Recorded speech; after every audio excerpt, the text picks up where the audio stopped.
Guys, welcome back to the channel. Today's video, we're going to go over all the new content in NHL, as well as some pretty big X Factor updates to some of the best X Factors that you can get. Also, I want to bring up the fact the Fantasy Hockey event, guys, it looks like it's going to end on Thursday. In the sets, it appears that it is only live for another 3 days and a few hours, so it does look like it will end on Thursday. I don't know if the next event is going to come out Thursday. There is a holiday on Friday for Canada, so I don't know if that's going to impact it at all. But if you are holding out, waiting to see which X Factor or which fantasy hockey card you want to make sure that you pay attention, that you don't wait too long. It's Thursday at 5 p.m. That is when it is going to end, so I just want you guys to be aware of that. All right, guys, let's get into the new content. All right, we'll start first with some of the Hut 23 items. We've got the 83 Brandon Montour with 86 speed and acceleration at 6 foot. Booming shot is one of the best synergies that is non-skating, that doesn't impact speed or acceleration, that you can get in the game. And if you are first starting out, like you've got some awful cards still in your lineup, if you can get this card for the bare minimum of what 83s are going for, he's not bad. He's got 85 overall defensive awareness. If you get booming shot activated, 87 body checking is really good. There's a lot of defenseman cards out there at the low end that are either fast or they're gigantic and don't have speed at all, that have very low body checking, and being able to knock people off the puck, that's important. So you can grab the 83 Brandon Montour. Brendan Hagel from the Tampa Bay Lightning is up next with Well-Rounded. Not a huge fan of Well-Rounded. It's not bad, but a mid-tier synergy. No contest is okay. 87 speed and acceleration, however, though, that's not awful. He has a mid-80s shot as well. There's a few other cheaper left-handed wingers that you could grab, though, that are probably better. Again, Taylor Hall, base Kuznetsov, for example, so this is a pass. This is a specifically updated Dominic Kubalik with Gladiator. He's got a really high wrist shot accuracy and power and make it snappy. 86 speed, 87 acceleration at 6'2". That's not bad for an 84 overall card. Again, if he's going for the bare minimum, you could get away with that. His body checking is rather low, but he's 6'2", so that should make up for it. So an interesting card here with rather high wrist shot accuracy and power. And then the last one of this bunch is the 85 Sebastian Aho. Never, again, not an exceptional card. He's statted out very much like Sidney Crosby. Unless he gets a good ability or synergy, it's just very average across the board here. Hand stats around 88, shots in the high to mid 80s, acceleration and speed's 87. His defensive awareness is pretty high though at 88 with protector on.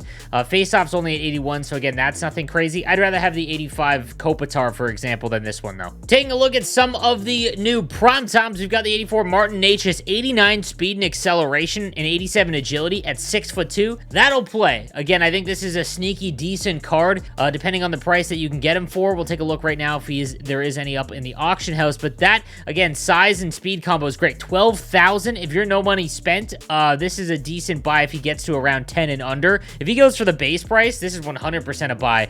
Again, a right-handed winger that's 6'2" with 89 speed and acceleration and mid-80s shot, that's nice. We've got Connor Hellebuck up to an 87 overall. His cards are always very good. 6'4", he's got good size, 70 aggression, 87 speed, which is the most important goalie stat. With how goaltenders are playing, it's very difficult to find one that is exceptional above and beyond. Again, the base Markstrom for me has been fantastic. It's always going to be your defense that leads to it. I would never invest a ton in a goaltender, so take a look at Connor Hellebuck, but even his, Sponge might help out with the tip shots, advanced to making redirected control saves and more likely attempt to cover the puck. That might be helpful as we kind of try and figure out what the best goaltender abilities are, but nothing outstanding here. Jason Robertson gets an 86 overall, and man, his speed will just never be decent. Like, it's 84 speed, 85 acceleration at 6'3". There's way better options. Thief is a fantastic synergy, however. Like 88, like defensively, he's built and statted out like a centerman, but he can't play center. That's the issue there. He's got a great shot. Like, there are far other options that I'd rather have for wingers specifically. But if you're someone that controls the puck, your Division 1, you don't need to worry about speed as much. Maybe this could help because he is 6'3", but again, just his skating is just awfully tough. Nikita Kucherov gets an 87 overall with protector, 90 speed, 91 acceleration. This is like the upgraded version of base Taylor Hall. He's got over 92 hand stats across the board, good defensive awareness with protector activated. Always a very, very good card. I've been using his base card of the no money spent team. Very, very good shot. So obviously with how these cards work, I would always sell prime times and team of the weeks immediately because they will always go down in value unless they have some crazy ability or things like that. He should fall to like the 70s would be my guess, and that might not be a bad buy. Then we've got a trio of Colorado Avalanche. The 86 Mikko Rantanen with Light the Lamp. His shot is above 90, so this is one that is statted out specifically for this card from the HUT content developers. 86 speed and acceleration. Again, very, very slow skater, but he's 6'4". He's very big, so he will be able to hold on to that puck. If you are someone that can control time on attack, and maybe you have a really fast right winger and center, like maybe you use Stamkos and Barzal, you could get away with that. I've been using Valor Nichushkin, who's just as big with 88 speed, and he's been really noticeable. I wish this Rantanen card had Unstoppable Force, but that might be too unfair. But this could still be a very good card for someone that doesn't need to rely on the speed down the wing. Cale Makar gets an 88, 94 speed and acceleration. This is just an unreal card. 94 speed and acceleration is wild at this stage of the game.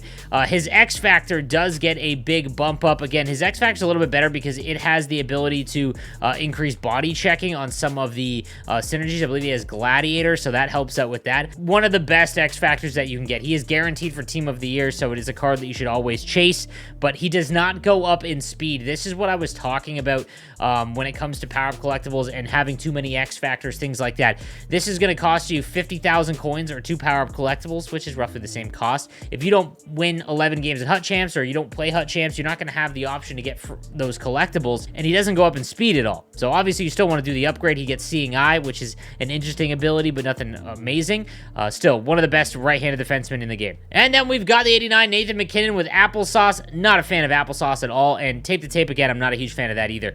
93 speed, 93 acceleration. I would much rather just buy the base 87 overall card that's going for around 90,000 coins. I think that's actually a decent value.